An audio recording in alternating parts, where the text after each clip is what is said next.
गांधी की गलती नहीं है, राहुल गांधी की गलती ये नहीं है कि वो राहुल गांधी है, उनकी गलती है कि वो कांग्रेस सरकार से वोट लड़ रहे हैं, क्योंकि कांग्रेस सरकार ने हमेशा देश विरोधी रही है। कांग्रेस सरकार धन योजना, जीएसटी योजना, मुद्रा योजना, स्मृति योजना, आयुष्मान भारत योजना, आयुष्मान योजना, ये योजना हो गई, ठीक है। और आवास योजना के तहत 180 करोड़ प्लस लोगों को आवास मिल गया। आप कह रहे हो मोदी जी धर्म पे राजनीति कर रहे हैं, मोदी जी मंदिर पे राजनीति कर रहे हैं। मैं उनको चैलेंज देता हूँ जो कहते हैं मोदी जी धर्म पे राजनीति कर रहे हैं, मोदी जी मंदिर पे राजनीति कर रहे हैं। प्रमाण लेके आइए, सामने बात करिए ना। आपका मेरा कोई रिश्ता है? मोदी जी बिल्कुल धर्म पे राजनीति नहीं करते। केजरीवाल जी जब आपने ईवीएम हटाओ आंदोलन क्यों नहीं किया? और ये राहुल गांधी जी भारत जोड़ो न्याय यात्रा करते हैं, भारत न्याय यात्रा करते हैं, आपने ईवीएम हटाओ यात्रा क्यों नहीं करती? ये अगर आपको लगता है लोकतंत्र खतरे में है, आप किम जोन को गाली देके देखो उनके देश में, है ना, आपको जेल में डलवा दे, आपको कोड़े ना पड़ा है तो आप बात करना। मोदी जी कहते हो तानाशाही कर रहे हैं, तानाशाही कर रहे हैं। मेरा नाम आशीष है सर। कहाँ रहने वाला है? यही पास का ही रहने वाला हूँ मैं। कैसे काम कर रहे हैं मोदी जी? कुछ काम नजर आता है? इधर जब बहुत अच्छा काम कर रहे हैं सर मोदी जी, तो मोदी जी बहुत अच्छा काम कर रहे हैं। बढ़िया कर दिया है। कितनी साल उन्होंने कितना विकास किया मोदी जी ने, कुछ बता दीजिए विकास। जनधन योजना, जीएसटी योजना, मुद्रा योजना, स्मृति योजना, आयुष्मान भारत योजना, आयुष्मान योजना, ये योजना हो गई, ठीक है। और आवास योजना के तहत 180 करोड़ प्लस लोगों को आवास मिल गया।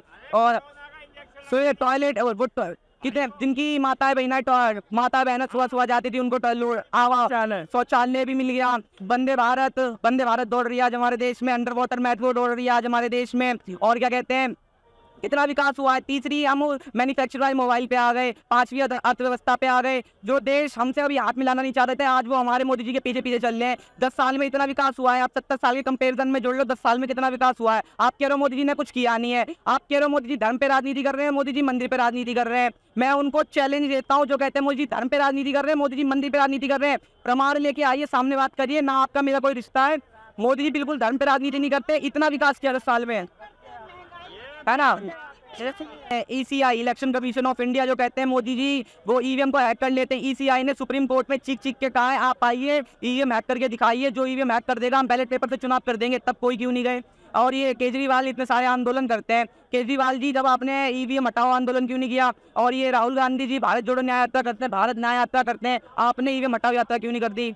देखिए मेरा तो अभी वोट बनानी है, ठीक है, पर जितना मुझे पता उतना मैं बता रहा हूँ। आप ईवीएम हटाओ यात्रा भी तो कर सकते हैं अगर आपको लगता है। अगर आपको लगता है ईवीएम हैक हो सकती है तो आप ईवीएम हटाओ यात्रा कर सकते हैं। कांग्रेस की सरकार में ईवीएम आई, मुझे इतना पता है ना। कांग्रेस सरकार में ईवीएम आई 4 सीट से आज हम लोग 300 प्लस पे पहुंच गए हैं। बीजेपी 303 पे पहुंच गए हैं ना। तो आई भी तो कांग्रेस सरकार में, उस टाइम तो ईवीएम हैक तो नहीं हुई थी ना। अब आप ये ईवीएम हैक तो है ना, ईवीएम थी, आई थी कांग्रेस लाई थी। सभी का आरोप लगता है जैसे यात्रा करे तो कहना था कि भेदभाव बहुत ज्यादा बढ़ गया समाज में, मतलब हिंदू मुस्लिम ज्यादा होने लगा है। क्या कहना? हिंदू मुस्लिम कौन करता है? मोदी जी करते हैं। मोदी जी तो बिल्कुल करते ही नहीं है हिंदू मुस्लिम। अगर आप राहुल गांधी यही बोलते हैं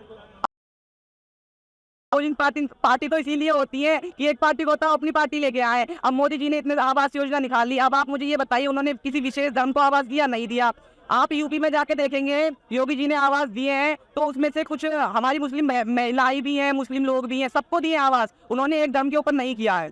अब अगर जो कहते हैं धर्म के ऊपर उन्होंने किया है तो मेरे सामने आइए और सबूत लेके आइए, प्रमाण लेके आइए, फिर आप सामने बात करिए आके, है ना। तो अर्जुन बोलते हैं कि ये देश में आखिरी चुनाव होने वाला है, इसके बाद लोकतंत्र खत्म हो जाएगा। तो मल्लिकार्जुन ने उस पे वो भी तो कह रहे थे कि जब साजा शेख के बारे में एक न्यूज चैनल वाले उनसे पूछा कि आप साजा शेख के बारे में क्या कहना चाहते हैं, वहाँ पे जो दलित महिलाओं के साथ रेप हो रहे हैं, दलित महिलाओं के साथ ही रेप नहीं हो रहे, कितनी महिलाओं के साथ वहाँ पे रेप हुए हैं, मुस्लिम महिलाओं के साथ भी रेप हुए हैं, हिंदू महिलाओं के साथ भी रेप हुए हैं। उन्होंने धर्म नहीं देखा, उन्होंने साजा शेख है उन्होंने सबके साथ रेप किया।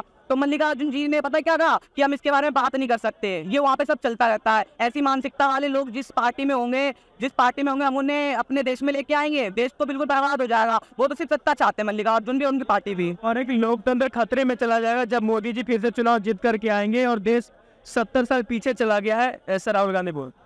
यहाँ पे आके आप मोदी जी को गाली दे रहे हो, प्रेस के सामने मोदी जी को गाली दे रहे हो और रोडों पे खड़े गाली दे रहे हो। ये अगर आपको लगता है लोकतंत्र खतरे में है, आप किम जोन को गाली देके देखो उनके देश में, है ना, आपको जेल में डलवा दे, आपको कोड़े ना पड़ा है तो आप बात करना। मोदी जी कहते हो तानाशाही कर रहे हैं, तानाशाही कर रहे हैं, तानाशाही तो बिल्कुल है ही नहीं। आप गाली देते हो सबको, खुलेआम गाली देते हो। मोदी जी तो कुछ करते ही नहीं, आपके ऊपर केस होता ही नहीं है। आप क्या तानाशाही हो रही है? कहाँ हो रही है तानाशाही? राहुल गांधी को जनता क्यों नहीं पसंद कर रहे हैं? देश भर पूरा घूम घूम कर यात्रा भी कर ली है। राहुल गांधी की गलती नहीं है, राहुल गांधी की गलती ये नहीं है कि वो राहुल गांधी है, उनकी गलती है कि वो कांग्रेस सरकार से वोट लड़ रहे हैं, क्योंकि कांग्रेस सरकार ने हमेशा देश विरोधी रही है। कांग्रेस सरकार उसने अपनी सत्ता पाने के लिए हर धर्म को टारगेट कर रखा है। लेकिन वो तो बोलते हैं कि हम ही सब कुछ बनाए शुरू से जहाज तक। 70 साल में अगर आपने एक रोड बनाई तो ये बड़ा काम थोड़ा ना कर दिया। आप 10 साल के कंपेरिजन में बोल रहे हो ना, 70 साल को आप लगाओगे तो क्या हुआ है, 10 साल के कंपेरिजन में देख लो कितना है, और 70 साल के कंपेरिजन में देख लो कितना है। तो कुछ एक दो रोड भी बनाई तो ये कुछ ज्यादा बड़ा काम थोड़ा ना, 70 साल में कुछ तो बनवाओगे। अब कुर्सी पे बैठ के आप रोड पे थोड़ा ना तोड़ोगे, ये बात है। कानून आया था CAA, इस पर बोलते हैं कि मुस्लिम विरोधी कानून है, इसे लागू नहीं करना चाहिए था, जिससे कुछ लोग प्रोटेस्ट भी कर रहे थे। जो लोग बोल रहे हैं ये सीए मुस्लिम विरोधी का वो है ना, मैं तो ये बोलता हूँ, आप कह रहे हो ना ये मुस्लिम विरोधी कानून है, तो आप एक बार सीए को सही से पढ़ लो। सीए नागरिकता देने वाला कानून है, नागरिकता लेने वाला कानून नहीं है, ठीक है। आप एक बार सीए को सही से एक्सप्लेन कर लो, मैं तो यही कहूँगा। सीए नागरिकता देती है, लेती नहीं है। एक अलायंस बना है मोदी जी को हराने के लिए, इंडिया अलायंस, क्या होगा उसका फ्यूचर 24 चुनाव में? अब वो गठन तो इसीलिए है कि सत्ता में आए, गठन तो इसीलिए है, क्या वो नहीं आ सकते बिल्कुल, क्योंकि उन्होंने उनकी आप पार्टी देख रहे हो ना, मैं तो बता रहा हूँ, मल्लिकार्जुन खड़गे जैसे लोग उनके पार्टी में है, शाहजहां शेख जैसे लोग उनके पार्टी में है, तो ऐसी मानसिकता वाली पार्टी को आप क्या करोगे, आप क्या करोगे उनका, ये बताइए आप। वो देश को बर्बाद करेंगे, आबाद नहीं करेंगे। मोदी जी बढ़िया काम कर रहे हैं। जितना मुझे अभी पता चल रहा है, वर्तमान सरकार में मोदी जी सही काम कर रहे हैं। ऐसे वो बोलते हैं कि लोग मुस्लिमों पर मोदी जी ध्यान ही नहीं देते, बस सनातन धर्म मजबूत हो, मंदिर मंदिर घूमते रहते हैं। मुस्लिम पे बिल्कुल ध्यान देते, क्यों नहीं देते ध्यान? आवास योजना में कितने लोगों को आवास मिले नहीं मुस्लिम लोगों को आवास। ये जो है ना राहुल गांधी, ये मैं तो कह रहा हूँ सत्ता लेने के लिए कुछ भी कर सकते हैं। ये एक धर्म, दो धर्मों को आपस में भिड़ा भी सकते हैं, और दो धर्मों को आपस में अलग भी कर सकते हैं। मैं तो कहता हूँ आप भारतीय नागरिकों पहले ये देखो भारत का कितना विकास हुआ है, फिर आप देखिए क्या क्या हुआ है ना। एक आरोप है कि ईवीएम CBI और ईडी सरकार की इशारे पर काम करती है और विपक्ष के खिलाफ काम करती है। अभी ये सीबीआई और ईडी पे आप क्या कह रहे हो? सीबीआई ईडी है ना मोदी जी के अंडर में है, तो आप करो ना केस, सुप्रीम कोर्ट है, सुप्रीम कोर्ट पर पकड़ चलने के लिए थोड़ा ना बनाइए आप वहाँ पे केस करो सीबीआई ईडी के खिलाफ। आप केस क्यों नहीं करते? ये आपकी गलती है। अब वो जानते हैं कि सीबीआई और ईडी की मोदी जी के उसके अंडर में नहीं है, इसलिए वो तो बस जनता को भड़काने के लिए भाषण करते हैं। उन्हें सत्ता चाहिए, सत्ता चाहिए, सत्ता चाहिए। मिलेगी सत्ता उनको? अब मैं तो वोट देता नहीं हूँ, आप लोगों को पता हो मिलेगी, पर मेरे हिसाब से नहीं मिलेगी। नहीं मिलेगी।